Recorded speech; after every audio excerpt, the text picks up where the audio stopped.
Let's go to Melissa in Salt Lake City. Hey, Melissa, what's going on? Hi, John. How are you? I'm fantastic. How about you? I'm doing well. Thank you. Awesome. So what's up? How can I help?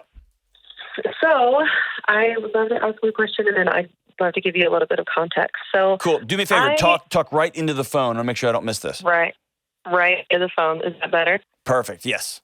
Okay. I am dealing with some feelings of how do I help with these feelings like I am the driving force behind my marriage and my family. So I have a wonderful husband. He is a great dad. He provides for our family. He pitches in. He's had a fairly smooth life, and it's been pretty mapped out for him, and he's just kind of checked things off. When it comes to goals, when it comes to building relationships, when it comes to personal improvement, these are not things that cross his mind. And I feel like, especially when it comes to wanting my kids to have strong, healthy relationships with him, I feel like I'm the one that's leading, I'm directing, I'm pushing. It turns into what feels like nagging, feels like not having a teammate. And I get exhausted of the feeling of feeling like I have to take care of everyone and everything. I don't want to feel like I'm forming relationships because that inauthenticity, however you say that word, will be felt. I don't know if that makes sense. Sure. But I guess the best way for me to describe it is that he's the boat and he is just cruising along through life on the water, and I am the propeller, and I am spinning like crazy to get forward momentum. And it's just unseen. So I would love your thoughts and opinions, but I also feel a little bit silly calling about this because he is such a wonderful man. And when I've listened to your show before and the crisis that people have in their lives, it just makes me feel a little, I don't know, bashful, I guess. I don't think that at all. I'm grateful that I'm grateful that you called. Everybody's got holes in their boat, to use your analogy. Absolutely. Some of them are huge. Some of them are small, but the boat is filling up with water. Yeah. And sometimes when there's a giant hole in the boat, it's actually better because you got to deal with it right now. Mm-hmm. What you're describing is the birthplace of resentment. And you've heard me say over and over, that's the end of everything. Or more importantly, or more negatively, whatever word you want to use, this is how you run into somebody at work and they're a super go-getter and they're kind of funny. And they laugh when you make a joke and y'all go ahead and grab lunch together, and suddenly 2 years down the road, you found yourself in a position like, oh no, right? Yeah. That's where this starts, right here. Great guy, awesome. It wouldn't even occur to him to cheat on anybody. It's not going to occur to him to do anything because he's just doing what he does, right? Yeah. And am I on the right track? Yes. Yeah. Okay. So, how long have y'all been married? 13 years. See, you're right there. Okay. How old are your kids? The oldest is 11 and the youngest is 2. We have 4 of them. 11 to 2. Uh-huh. So you've been pregnant for a decade. Yeah, exactly, yes. I have had a decade of pregnancy and childbirth. Exactly. Wow. Okay. And no more. 4 and no more is our motto. So that season has passed.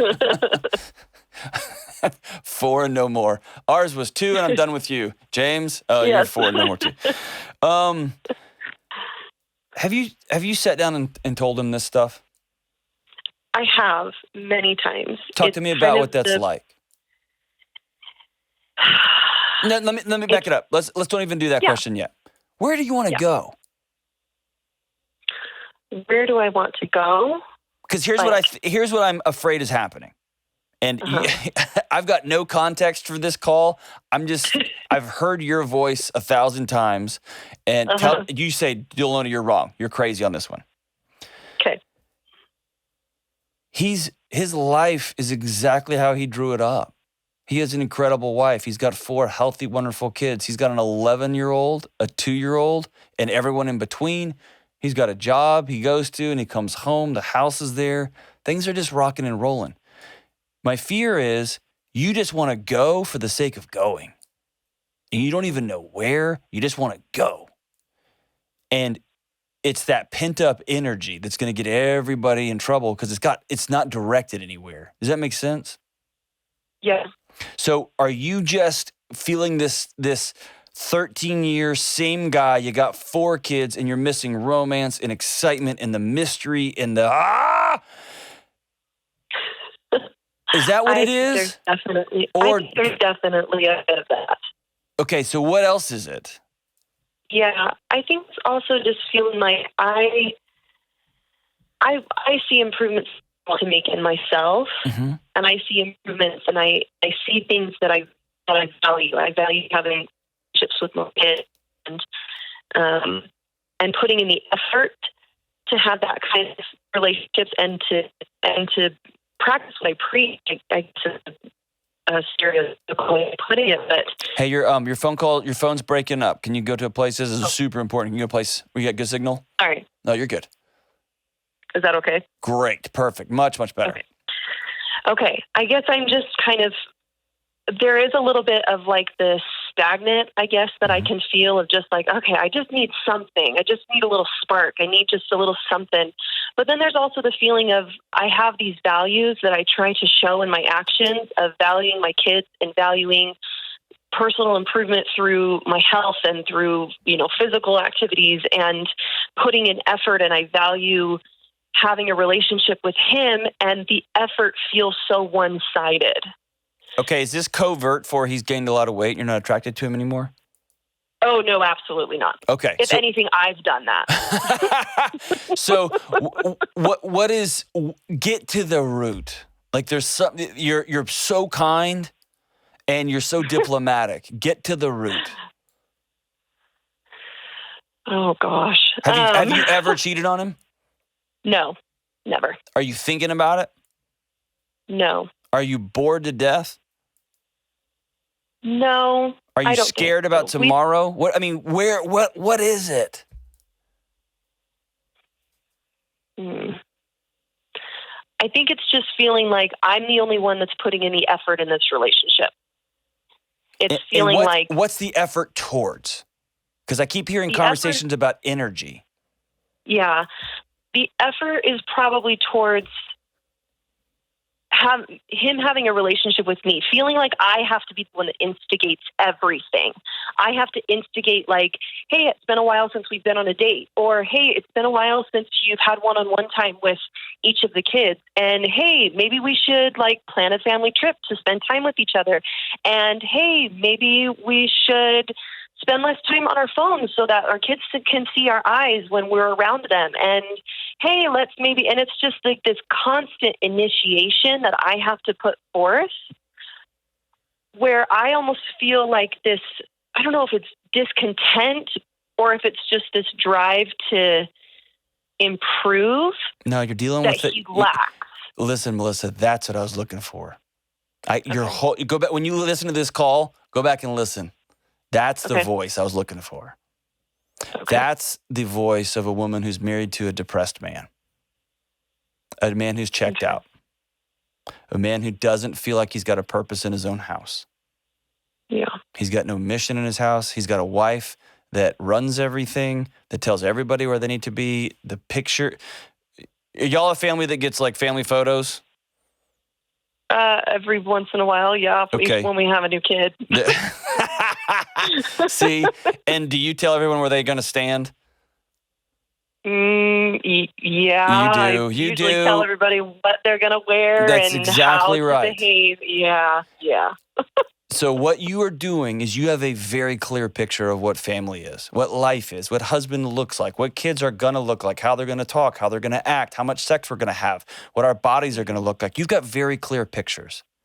Yeah. And for 13 years plus however many years you dated this guy, you've just been the picture person.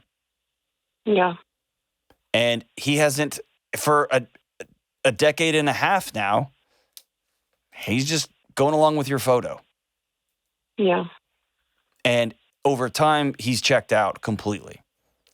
Yeah. He's out. And so he's getting his needs met through a phone or through his work relationships or through his girlfriend. And I'm being provocative here on purpose. I'm not saying he's cheating on you. But he's getting his needs met somewhere else because the needs at his home are being met by you. Right? And then the only way you think you can rattle the cage is complaining, nagging, blaming, threatening, right? These things that you feel like you're rattling the cage, and all they do to somebody who's checked out is it further reinforces that they made the right decision to be unplugged. And the difference being, what is caring and listening and contributing support? What does that look like? And so you said you've talked to him a lot about it. Put me in the seat. You guys are out on a marriage retreat, just you two. Y'all took one together. And you sit down with him and don't say, hey, I need somebody who's going to do this. I want this. I want this. If you ask him, how's your life? Do you still like me? Do you like our kids? What would his answer to those questions be? It would be yes, but he probably would have never thought about it before I asked. And so what he needs to know is that that's an expectation. I need you to think about these things. Does he know that? Yeah, that's the perpetual argument we have. And how's that an argument? Like, so for instance, here's what I'm getting at. I'm able to go to bed with their dishes in the sink. I just am. It's a spiritual gift, whatever. I can just go to bed. My wife cannot, right? They need to be, the place needs to be clear. And I could walk past them. And it wasn't until she was able to say, I need you to come see this. This weighs on my heart. That I went, oh gosh, well then I can just help with that. Like does that make sense? I just wasn't seeing it.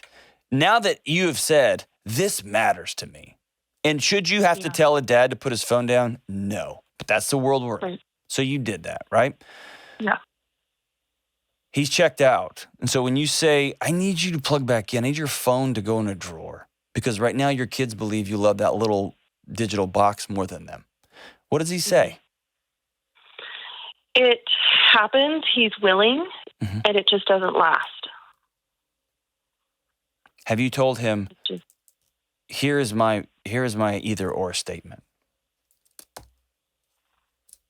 Either you put your phone away and connect with your kids, or I'm going to take them to mother and father's house. We're going to get out of here. Have you done that? No. Because you keep telling me he's a great, wonderful, awesome, wonderful guy, and then you told me the things he's not involved with, and that doesn't say great and awesome and wonderful. Right. If you mean great and awesome and wonderful because he's peaceful and doesn't hit anybody and doesn't yell at anybody, that's the basics. You're not supposed to hit or yell or scream, right? Yeah. That doesn't make you wonderful. That's baseline.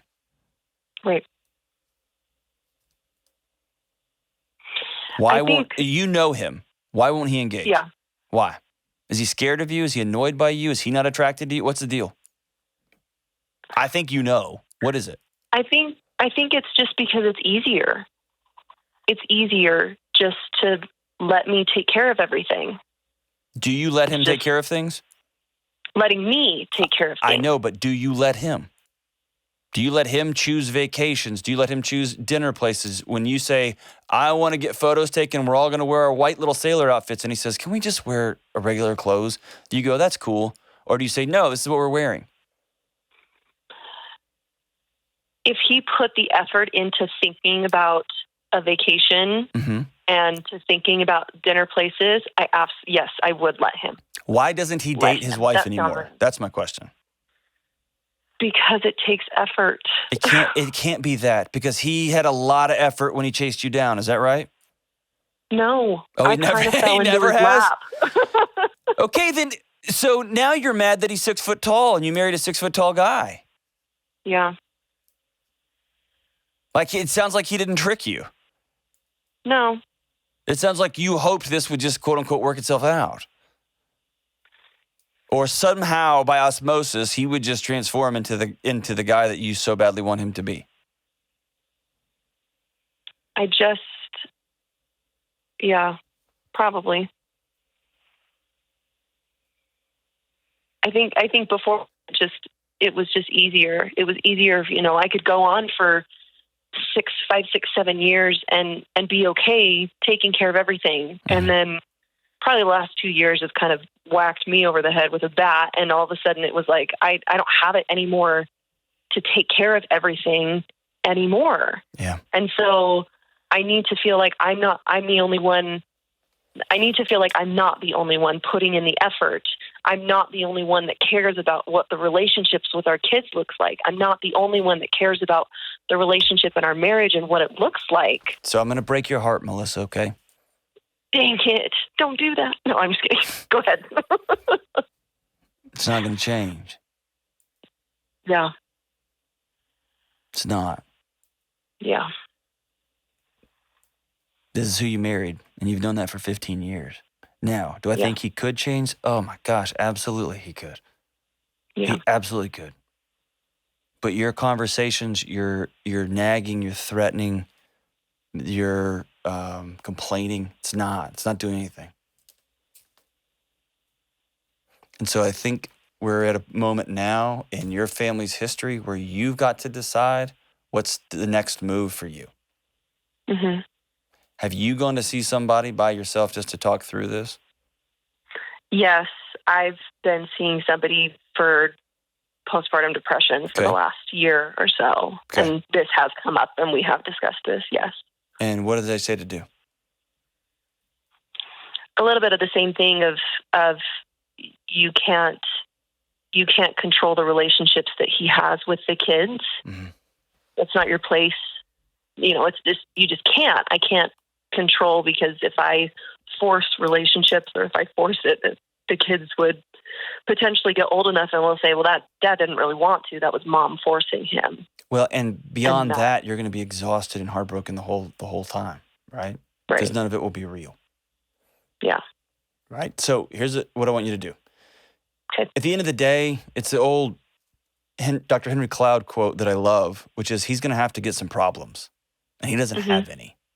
There is no reason in his life other than integrity and character, which he doesn't have, to get involved with his kid's life.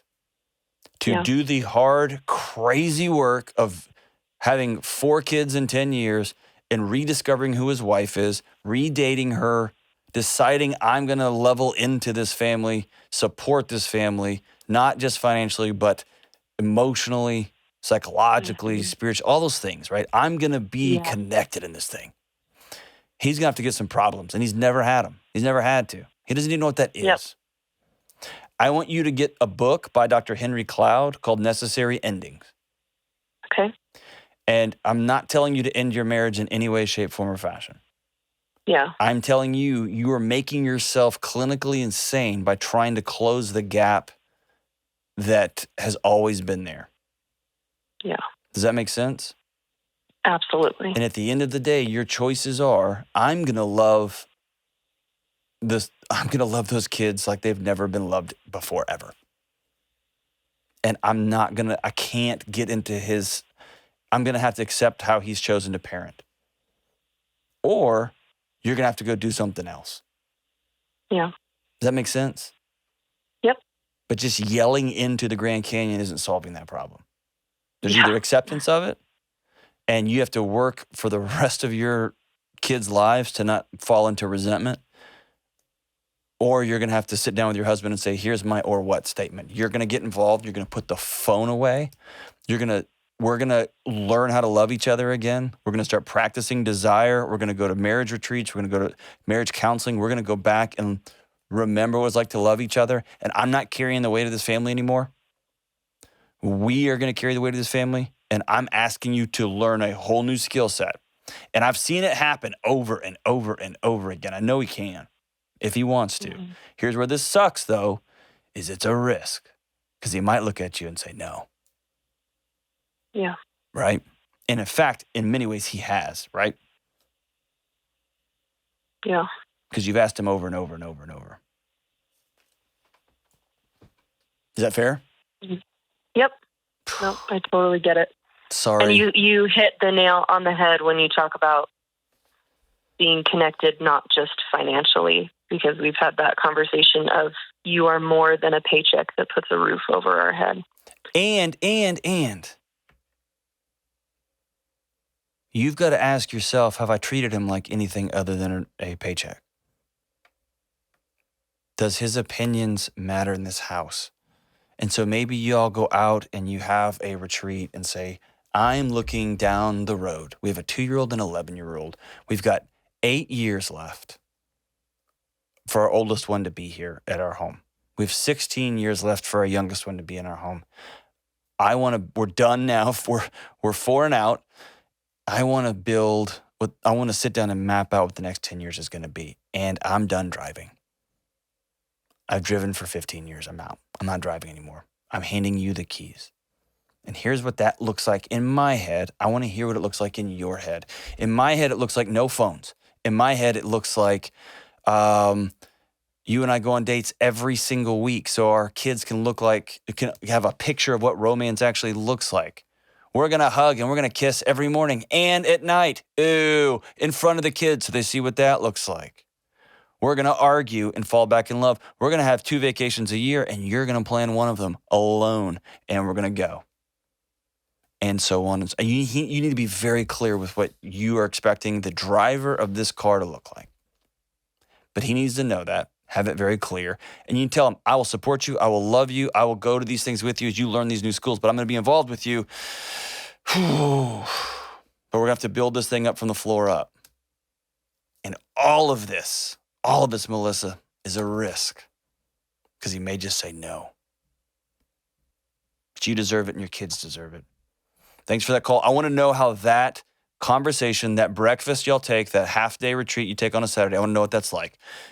Give us a call back and let me know how that goes. And by the way, if he wants to call the show, I would love to talk to that dude. I'd love to.